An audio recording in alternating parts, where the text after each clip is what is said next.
All right, all right.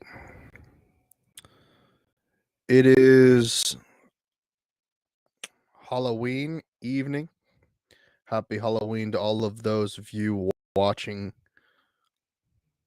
this video, either live, on demand, wherever the case may be. We are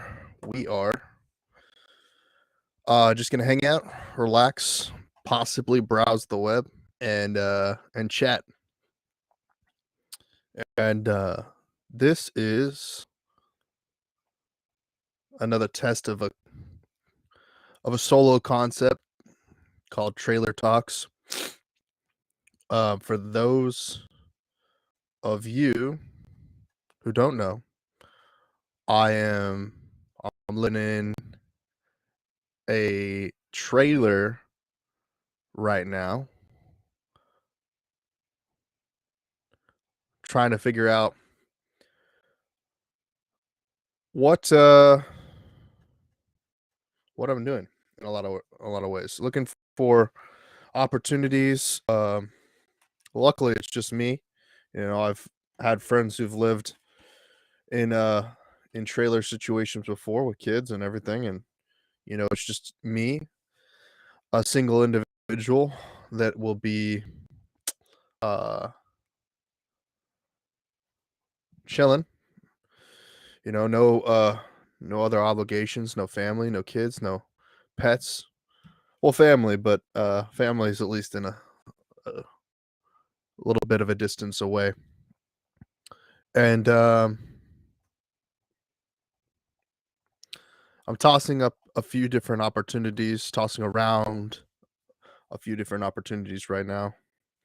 Currently have an opportunity, um have a few different 100% commission opportunities.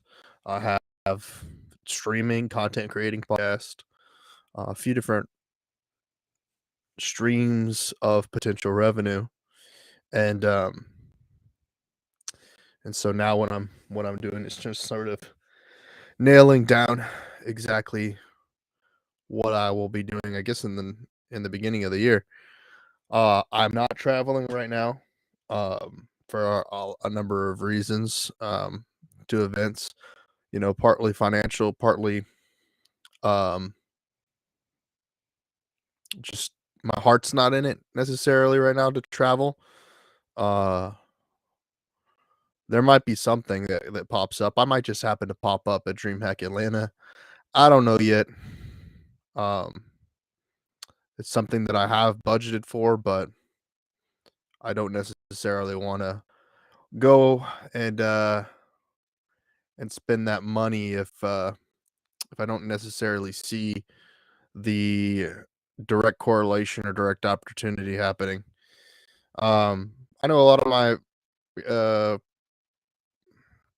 friends and colleagues and acquaintances are on the West Coast right now, or I said the Western states right now, attending esports events. There's a number of them happening, industry events, of course, like uh, the Dota championship happened in Southeast Asia, and then the the event in for League of Legends in like Atlanta or whatever. Um, and you have your offshoots, your Valorants, and your Call of Duties and whatnot, and all the news that's coming out for those things. Um, but yeah, I'm kind of in a uh,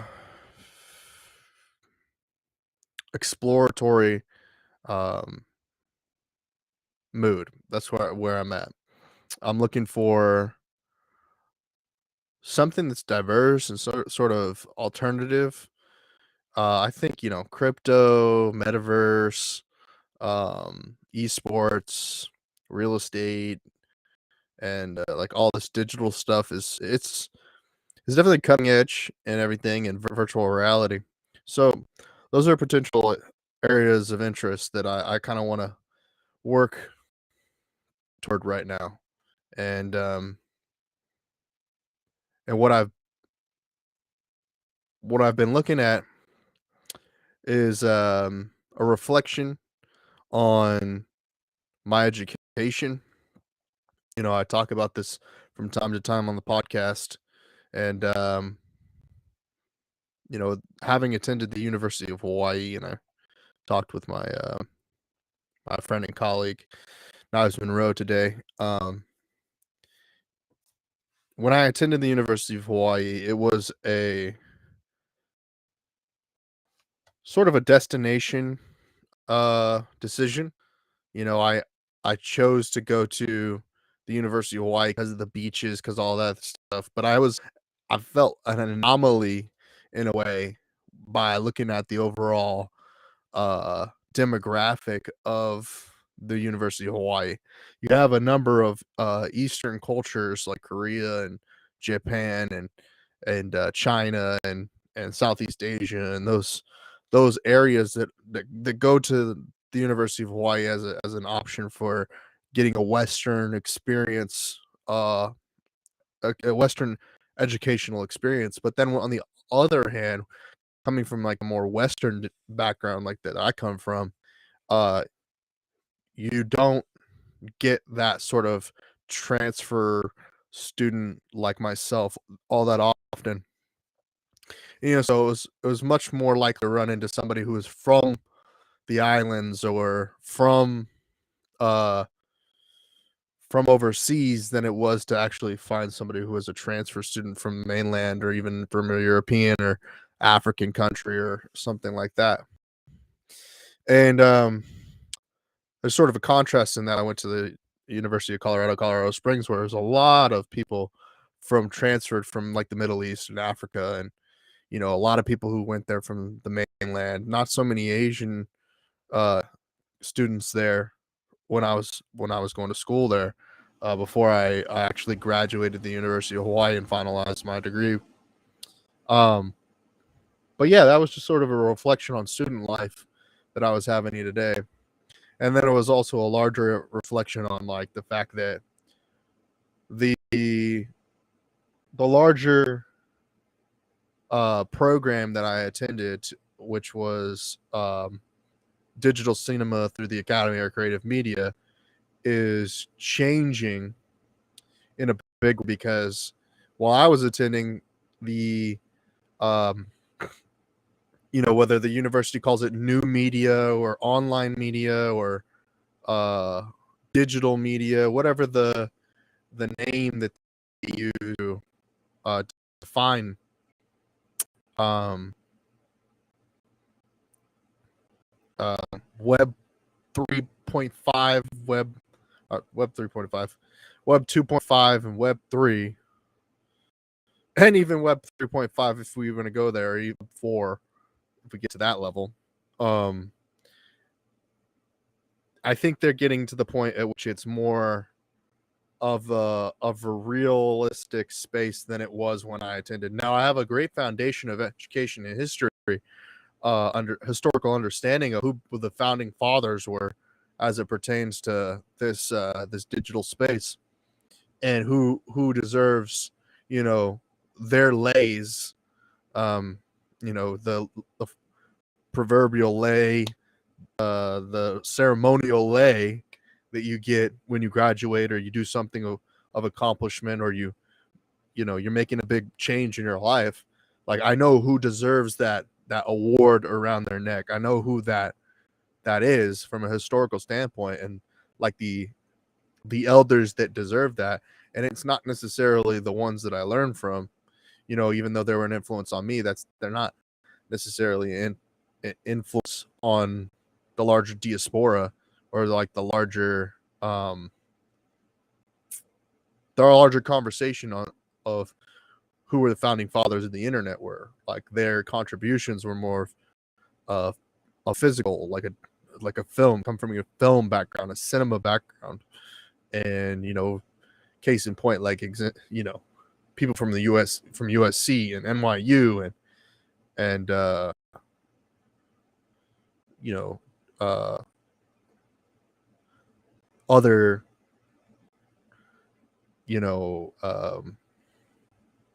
film institutions. And so now that the, I guess, administration has changed to a level that I think is innovative and um, it has brought on at least some new age change to the program that I attended. I think that the value of film school, which it's no longer film school, don't get it twisted.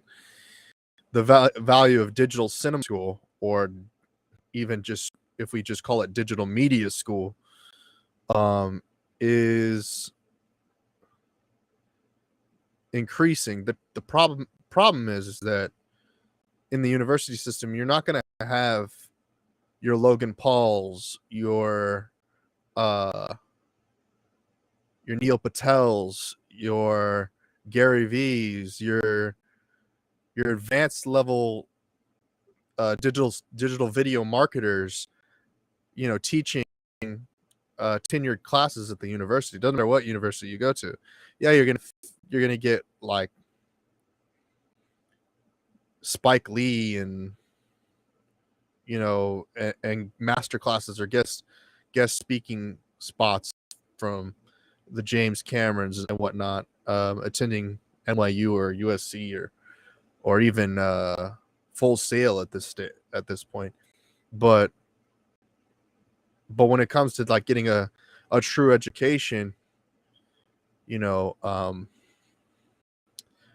people who are driving the narrative per se, or like setting the tone for what even digital cinema would look like, are not educating our up and coming film students. It's just the truth. It's just a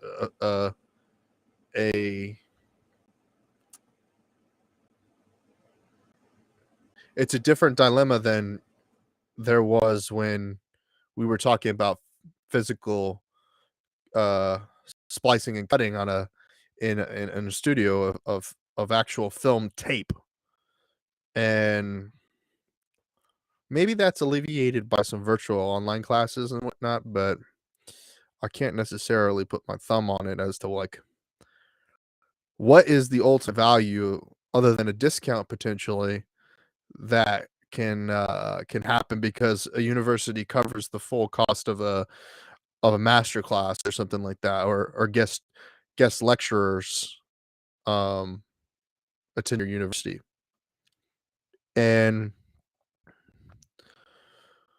so uh it it, it, it inspires someone to wonder what um a master's in fine arts looks like for a digital media doctoral program, and what that encompasses for that student.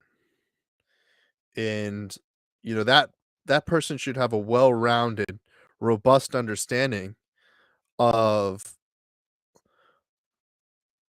all forms of digital distribution, including but not limited to virtual reality, augmented reality, mixed reality, and live streaming, AVOD, TVOD, SVOD, um, PVOD, and uh, metaverse, Web3. A lot of the things that I'm studying that aren't, which, to be honest, at least if we're talking about the collegiate system and the university system, these studies don't, um, I mean, it doesn't offer me any accolades or recognition or certification or credentialing for having the knowledge that I have about these things. And that's sort of something I've really been struggling with when it comes to my LinkedIn optimization.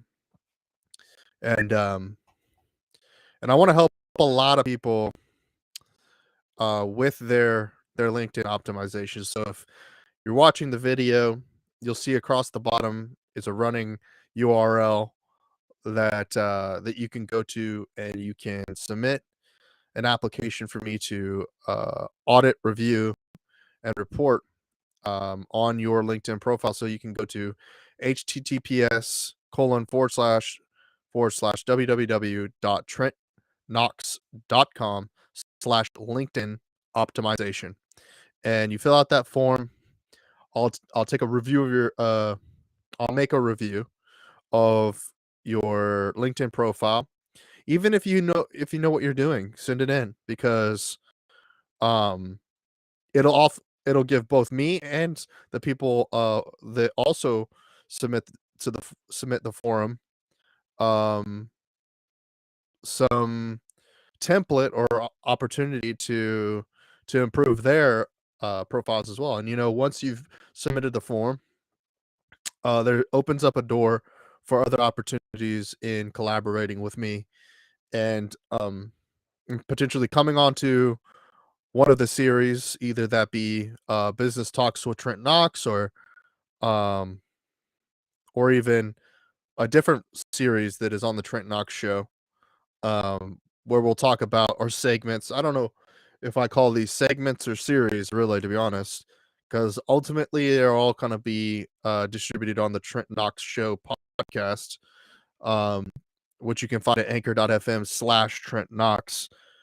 And yeah, that's where we're at right now. So um, I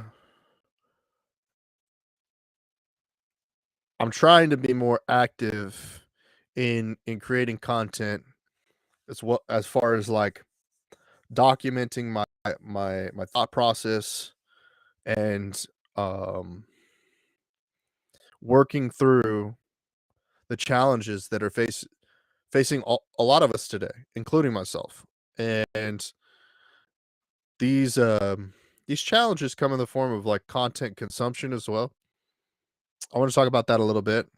Um as far as like inspiration for the content that we make as content creators, or creative media producers, or creative directors, or whatever you want to call it, depending upon your situation. You could be, creating content for yourself. You could be creating content for another person, or you could be creating content for a company, or for a company for other companies. Oh, and these are some of the topics that come across the um this just come up in conversation. Let's just say that. And you know, I I've kind of gotten less interested in watching esports, to be honest. Um, I think the esports that I enjoy is definitely in person. I enjoy the theater of it. I enjoy it the same way that I enjoy attending a collegiate football game, or enjoy going to a music festival, or anything that's in person, to be honest, because there's like an electricity to it. When watching it on TV, I used to watch StarCraft 2, um, and I used to, watch more Call of Duty matches and whatnot. I never really got real invested into watching it watching it for my favorite team, or watching it for my favorite players necessarily, but I watched it, like I said, the same way I'd watch an NFL game, or a NASCAR race, or basketball. Basketball is, I guess, a more relatable sport, because I've never really followed basketball to a high level. But I've watched basketball.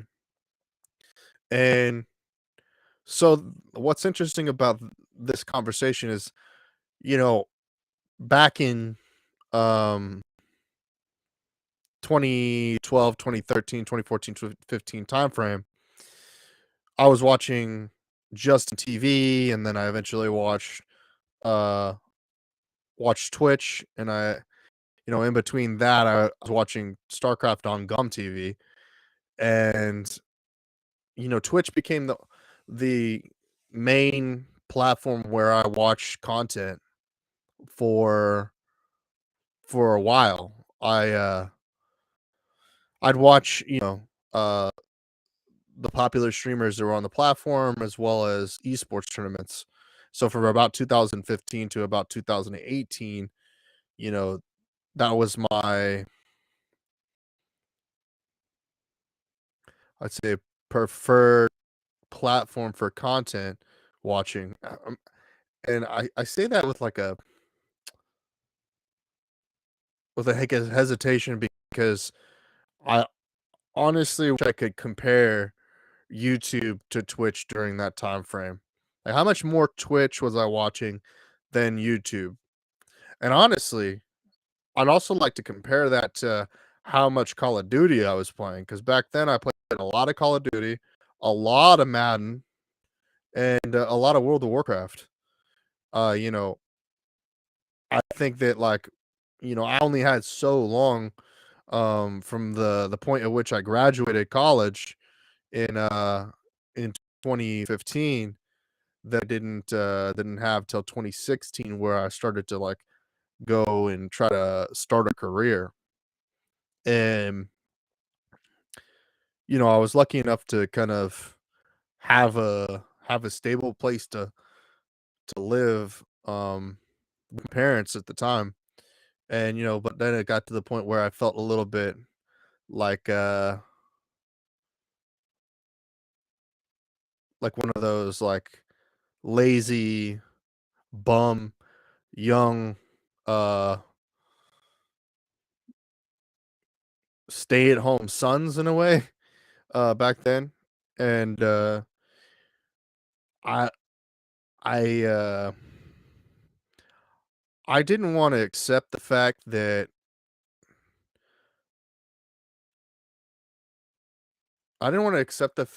people could place labels on me, um or say that I have some sort of, you know dysfunction or disability, because I didn't believe, I don't know how much I still believe, that these sort of disabilities or dysfunctions are limitations, in that, it's not just finances or situation that are limiting, um, anyone's ability to be more social or more actively involved in society. So, you know, uh, and I also didn't think that being a part of the workforce is a form of social engagement. I feel like that's an obligation for the large majority of people around the globe. And so, like, if you're, yeah, you can have a job, but that doesn't mean you have a life. It means that you have responsibility, and that they're accountable to another responsibility in someone else's, essentially, in the world. And so, like, uh a good amount of people, an X amount of people, as Elon Musk would say, would be um obligated to go and, work for a wage, and then take that wage and pay their rent, pay their, utilities, and pay for food and transportation, all of those different things, and ultimately not really live live a physical life with society. But you know what? Starting to um people are starting to more widely adopt virtual reality, and with that, they're getting a different form of socialization. And so the reason why I uh, I kind of build up to the topic this way is because my attention has diverted away from um, diverted away from this competitive reality to an ownership reality, um, a commerce reality, a uh, a uh, a purposed reality, and I've looked at I started to more be more interested into the color commentary and IRL chat and travel videos and what have you that are on the platform of Twitch that are like actively um being created in real time. They say in real life, in real time, these are correlated.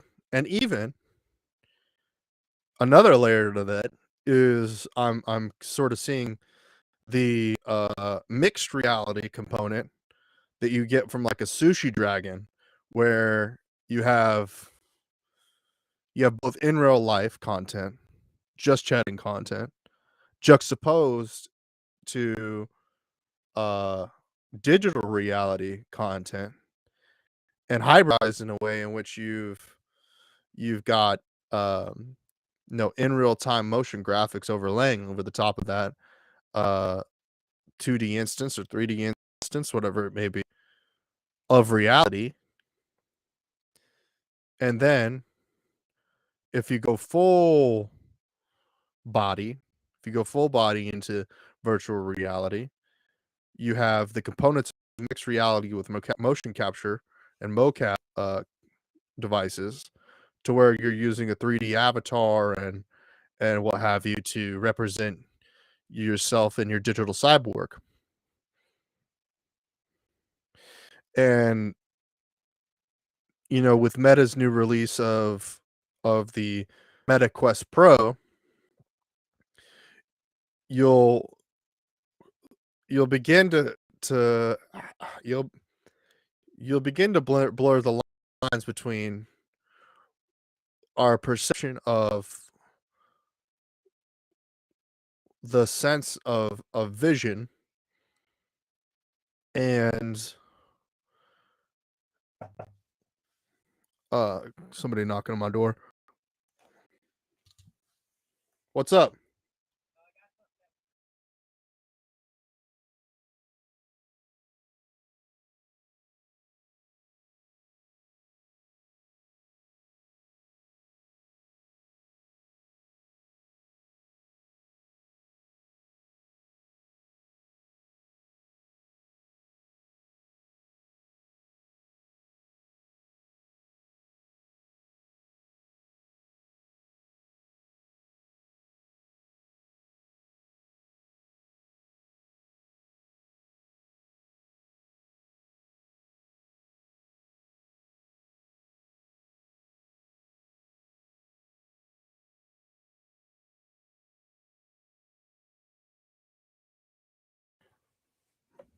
Brief break in the broadcast.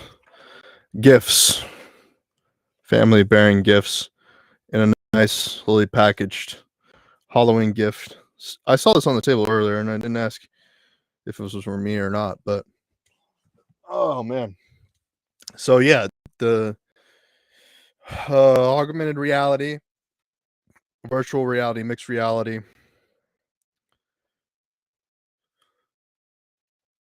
Wow. So, having that little bit of a time to break and think there, is that I can like basically rank the versions of reality that are most interesting to me at this time.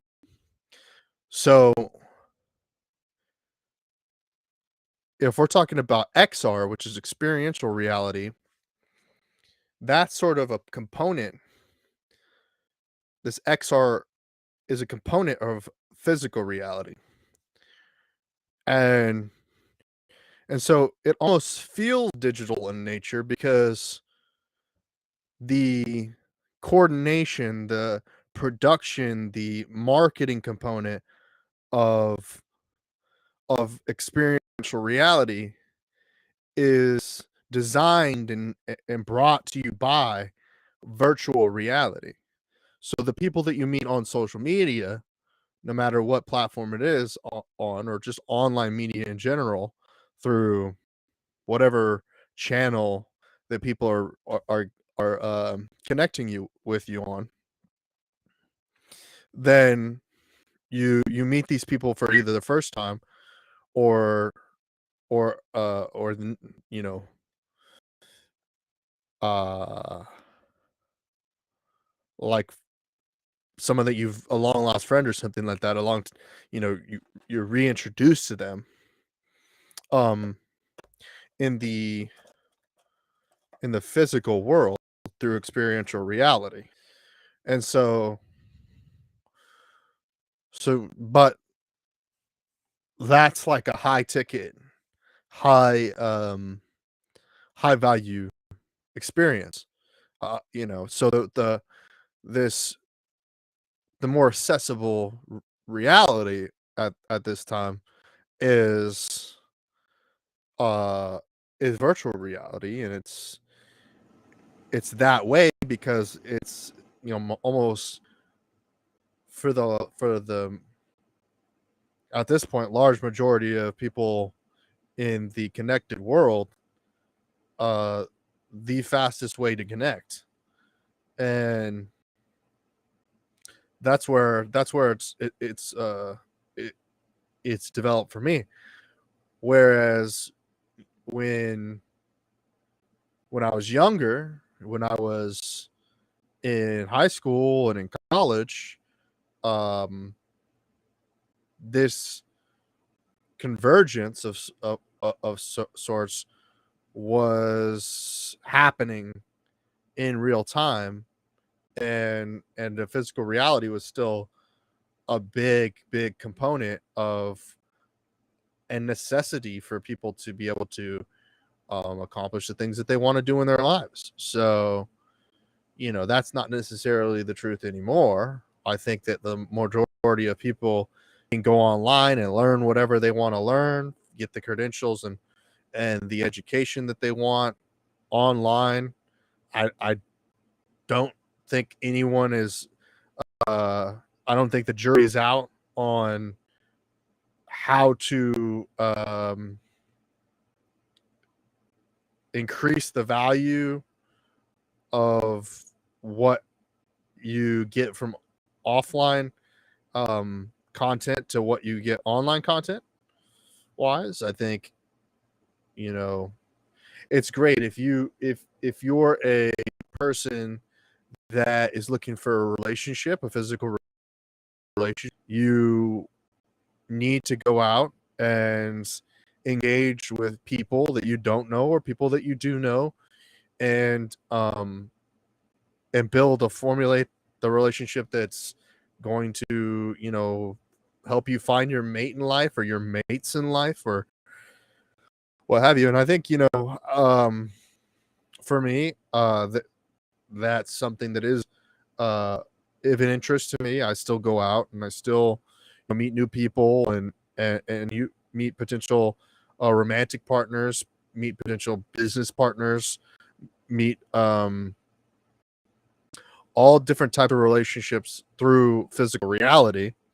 But that's also starting to change as well. I've met a lot of, you know friendships, romantic relationships.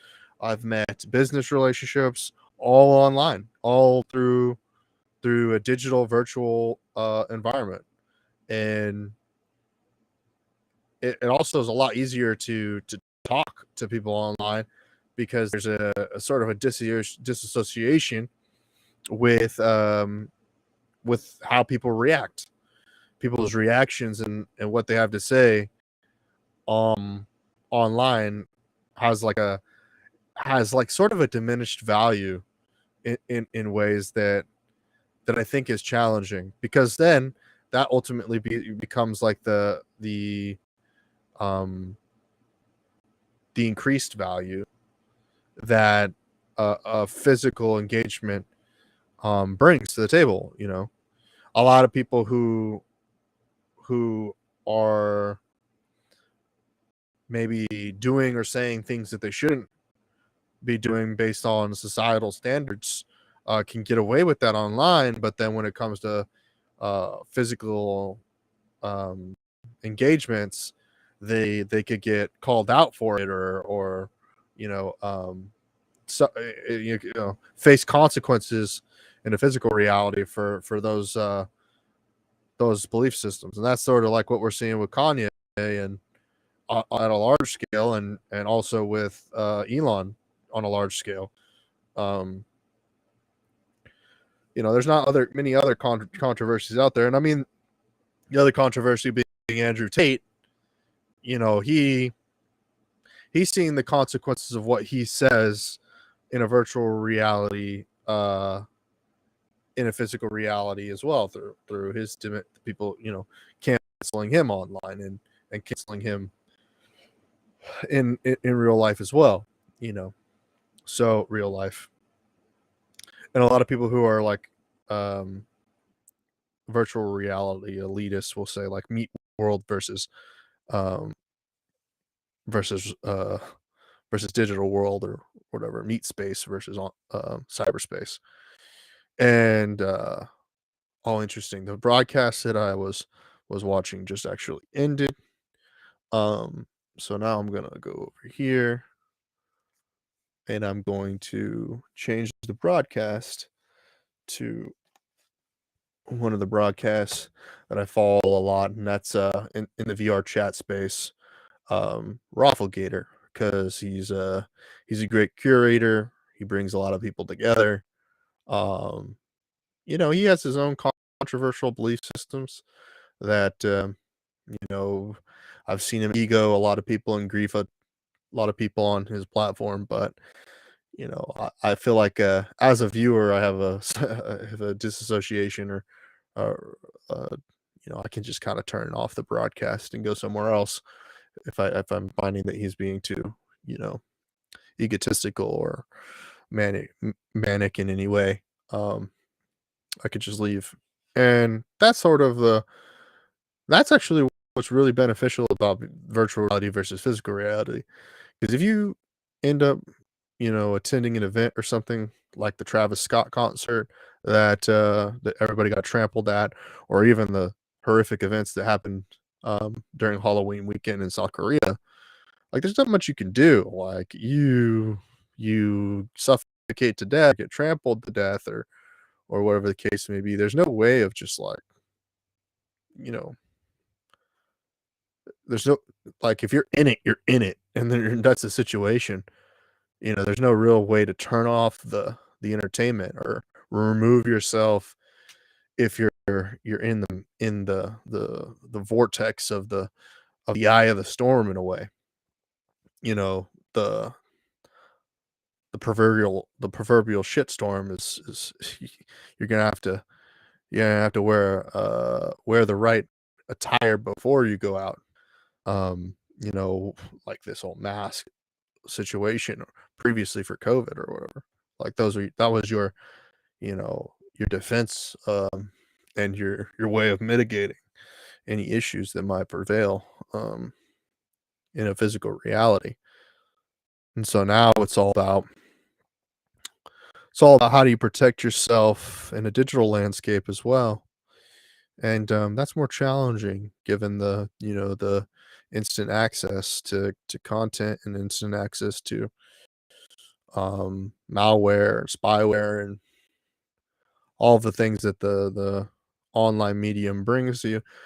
But then again, it's almost like mosquito bites to crocodile um, attacks, or shark attacks, or whatever. In real life, the consequences are far more grave than the consequences of your digital avatar being canceled, or shadow banned, or whatever the case may be. In that regard, hopefully what happens is that the value that you bring to the table in the digital realm is highly intrinsically valuable to the audience and the listenership, and those people who choose to watch. And not everything is going to be polished and perfect, but eventually it will be. Eventually that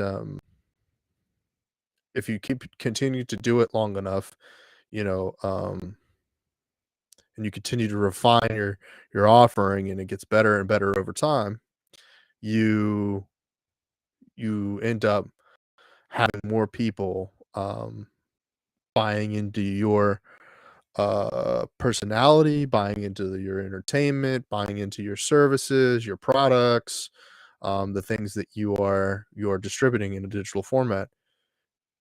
A lot of it's trial and error. You know, it's a learning process to get y- you know, um, knowledgeable and educated on how to do e-commerce and versus doing like physical commerce. You know, physical commerce is straightforward. You know, you get a brick and mortar, you set up your products and services, and you know, you, you you get a name around town, and people come to your store, and they become patrons of your store, and they buy your products. Digital landscape, you know, you've got a lot of competition, you know, and it's more global in that regard. So like people are going to expect people are going to expect payment methods, payment rails that allow for foreign um, foreign exchanges, and you know, I work with a great partner on that, and facilitating that both in the virtual reality and physical reality. So, if you're interested in learning more about that, you can go to Tipalti, TIPALTI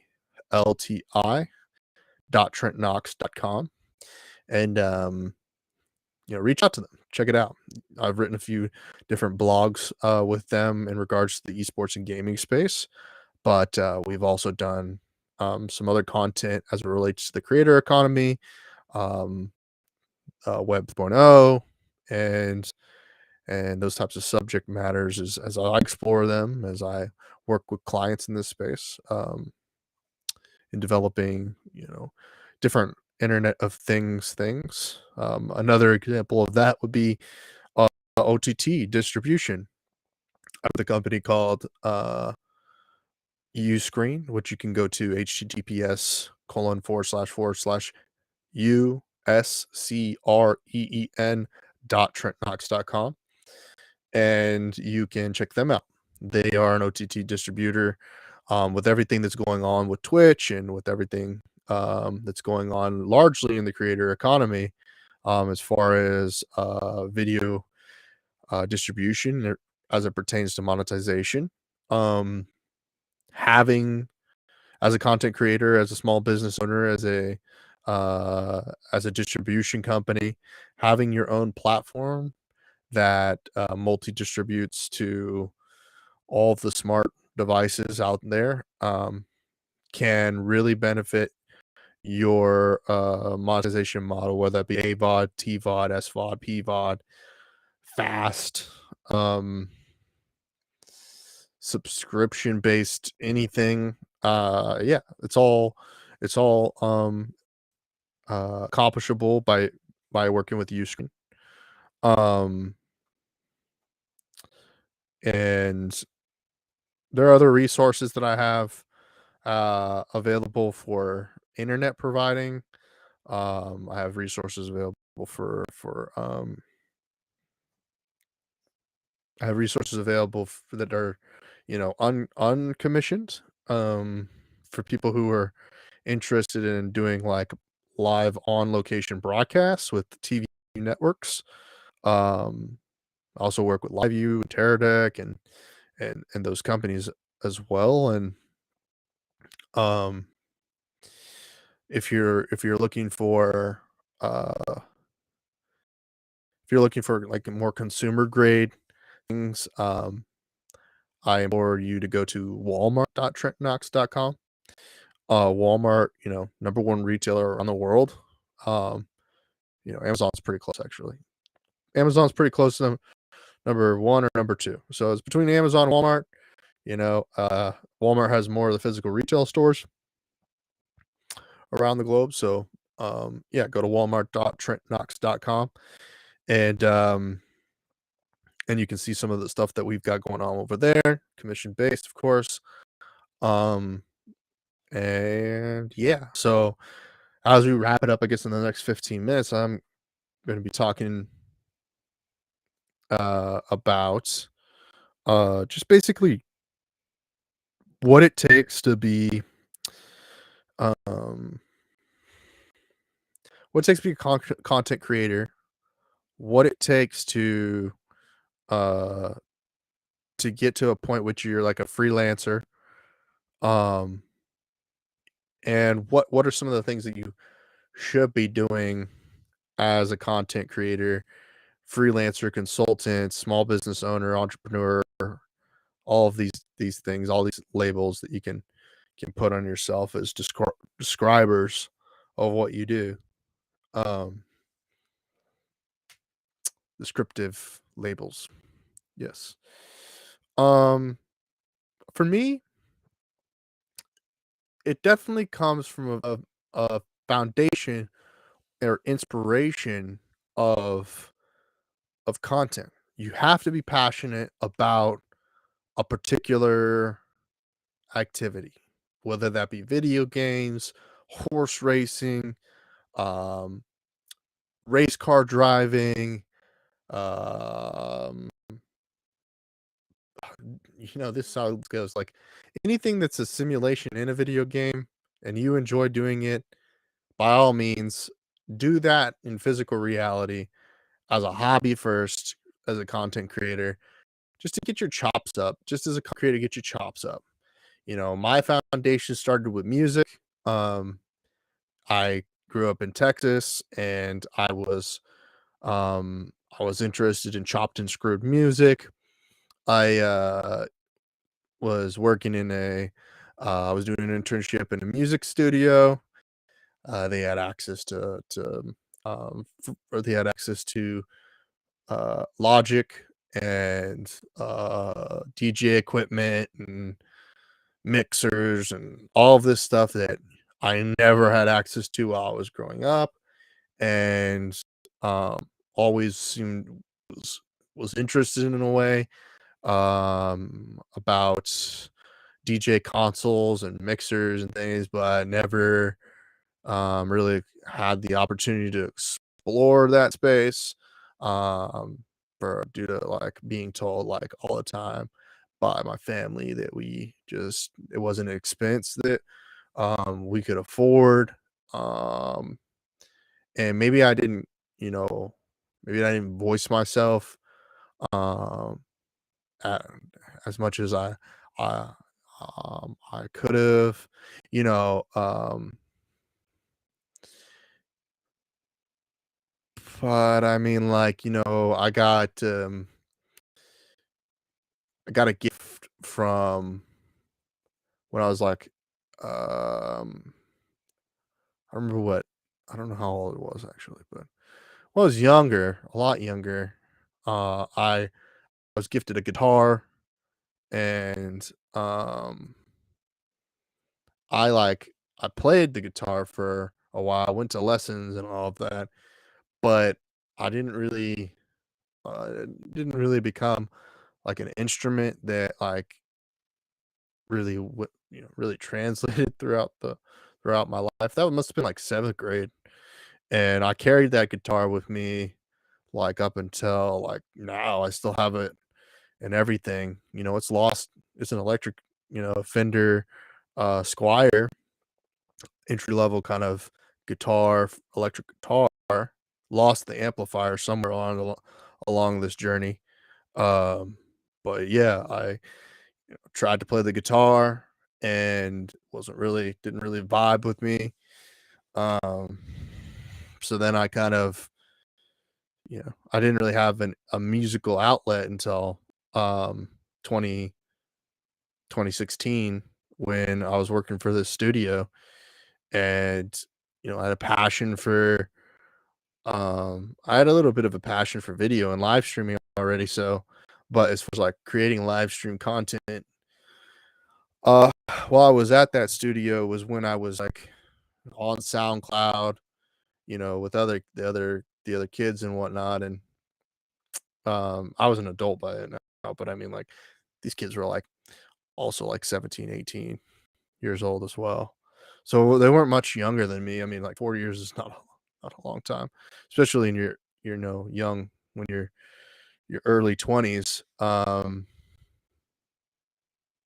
So these kids were like really relatable, kids that were doing shows at the local venues and whatnot.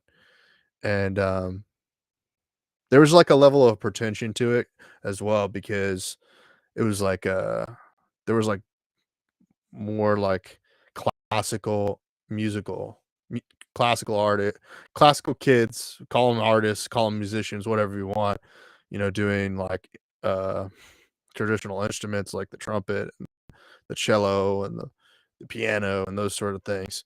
Whereas like, I mean, this is case in point, like I'm super digital native. Because like I said, I try to play the guitar, the electric guitar, which is an analog device, and you can make it digital, but I never really, I don't know, I just didn't ever really vibe with the physical nature of the guitar or anything like that, like I did with like sound in a machine. Like when I started chopping and screwing music, like I grew up listening to because of the distortion and everything that was related to it, and like the messiness and muddiness of chopped and screwed music with which kind of eventually bit me a little bit. But um I just I took it and I took it in a different genre. I took it um towards country music, and I did really well for a while on SoundCloud, publishing these chopped and screwed versions of country music, and then like popular hip hop songs, and then my account got banned because of DMCA. It used to be there used to be so much freedom back then on SoundCloud. It was like free. Everything was free. You could publish there. It was free. You didn't have to pay to listen to music on the platform. Everything was free. That's 2016. That's long gone from those days. And then, but that really inspired me to continue doing streaming. And I took that application of streaming in that music studio to I took that to the actors studio, and I streamed a few different workshops and um and whatnot while doing that. And that sort of was a component of my content creation space. It's not well documented. That's what's sort of troubling. Um, because I never was really a big consumer of vlogs. Um, podcast, yes, but like the vlog style, Neistat, Logan Paul, Jake Paul, like this uh scripted, like contrived in a way, like videos. I honestly, even today, I have a hard time like providing examples of like good vlogs. Gary V, I mean, to a degree, is like a pretty good vlogger, like he's creating content that's like business focused and like, that's super interesting. But then like there's sort of a snake oil salesman kind of component to like the Gary V clones and people who are like Gary V in that way. And like the business of it also has kind of jaded me in like a lot of these business influencers on LinkedIn or business influencers on YouTube. They took the whole Gary V's sidekick D Rock, um, and they tarnished it in a way. They kind of like diminished it, because no longer like that the D Rock of the worlds have been solved. That problem has already been solved. People have the skill set and the talent of being a D Rock. They already have that. that business model has been solved. And so when you see these like low level Gary V clones out like saying, I'm looking for a D-Rocker, I'm looking for a videographer, I'm looking for a content creator, uh, I'm looking for a TikToker, bro. It's like, and they're like, yeah, I'm looking for someone to volunteer their time with my low level Gary V level to create videos and edit and spend all their time with me and just pay attention to me and just follow me around and man, you're gonna get so much value out of like following me around and being my like pet. You know what I mean, bro? It's like bro culture to a degree, hustle, porn and stuff like that. Like, so there's like this, I don't know, frustrating issue with anyone asking for a videographer to follow them around and not pay them minimum $25 an hour just for video, just for having the camera on. And that's a full-time job, like 40 hours a week. Like these influencers, these business influencers, Gary V clones, they need to be actively doing, you know, doing things in physical reality as well as virtual reality, and then having that videographer be that producer on the back end, because they're literally, there is no way to be a D-Rock for multiple people unless it's like a situation like a Team 10 or like a uh the Vlog Brothers or whatever. Like you're in the squad, like you're a part of the squad, and the squad is monetized, and you somehow have, you know, equity ownership in the brand, and like the Nelk Boys or Sidemen or Mr. Beast. But you know, I don't know what Mr. Beast's situation is. I don't know how much equity he's given, you know, his crew uh to be a part of the content that he has created with them. Now he has, you know, along the way get, you know, help them make a name for themselves, you know, like um the other dudes' names, but those dudes' names, uh and yeah, so like there's this avenue of content creation, and along the way I faced a lot of fuck ups. I've made a lot of mistakes, you know, that have tarnished my reputation, I feel like, in um in aspects where I just didn't I don't know, I can't even explain it. Like recently this happened. Recently this happened because, and it was out of the control of the content creators, it was out of my control. It was just it was both the right and the wrong thing to do at the same time.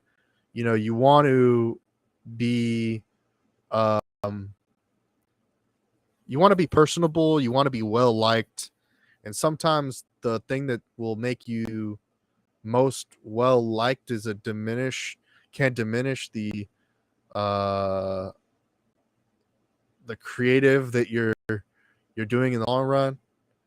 um you know, and then it's like you can have like a, you know, it's just not, it's not negative. Like you, I mean, it depends, you know, it depends how the pendulum swings, but you can,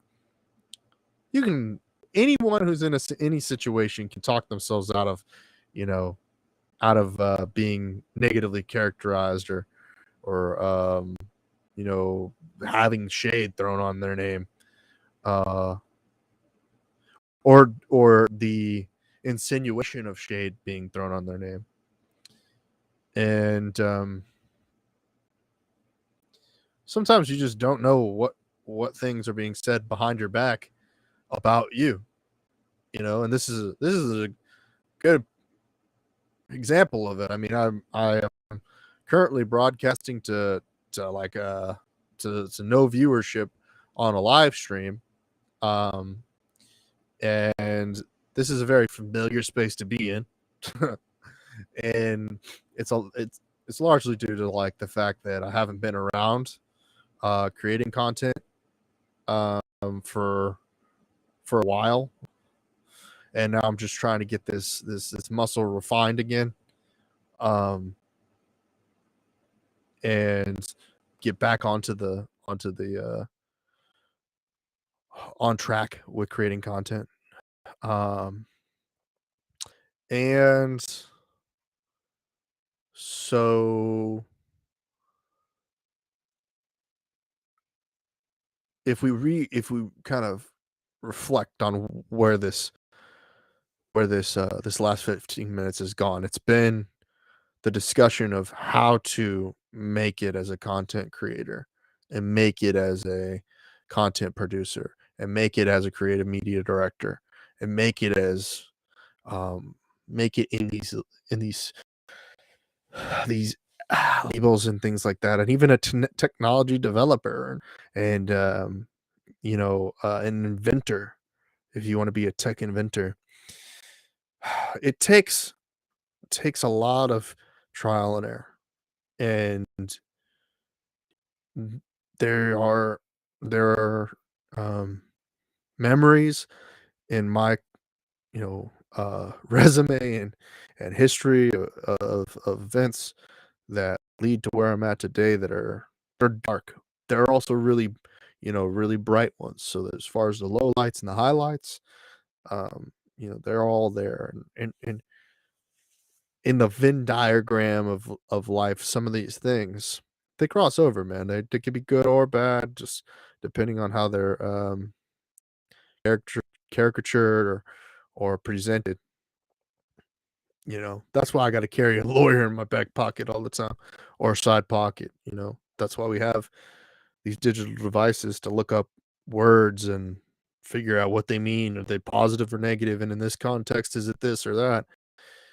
Um, I recently had this discussion, with my family about the word victim, and it's like the word victim has been politically charged to have a connotation associated with movements and groups and ideologies, identity politics and in the scheme of things, and like the opposite of victim being the aggressor, and that there's like really no middle ground between being a victim and being an aggressor, being or even being the threat, or you know um being the assailant versus the victim.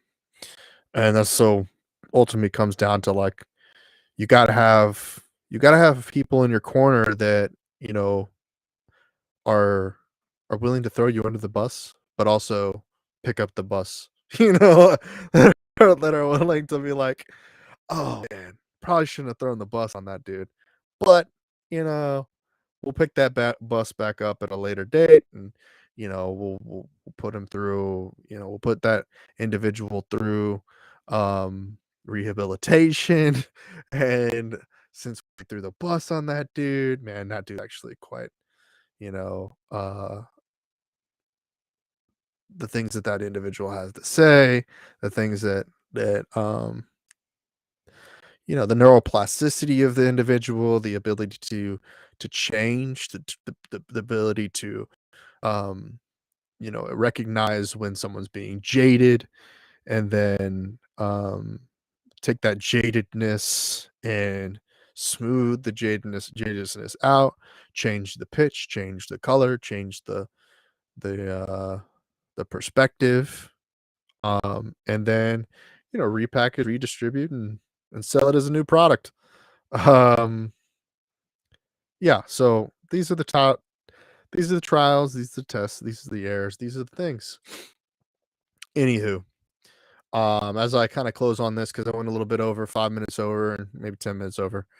I just want to say, really appreciate everyone who is tuned in and is listening to the podcast and everything like that. And I really want to provide you with some value. So, I really would appreciate it if you did reach out to me on social media. I'm pretty much Trent Knox on all of the things. There are other Trent Knox in the world, but if you're if you're familiar with me in any capacity, I'm sure you'll find me. You'll see my smiling face with the Matrix background and the Esports Business Network hat. And yeah, just DM me, cold DM me, whatever. It didn't matter.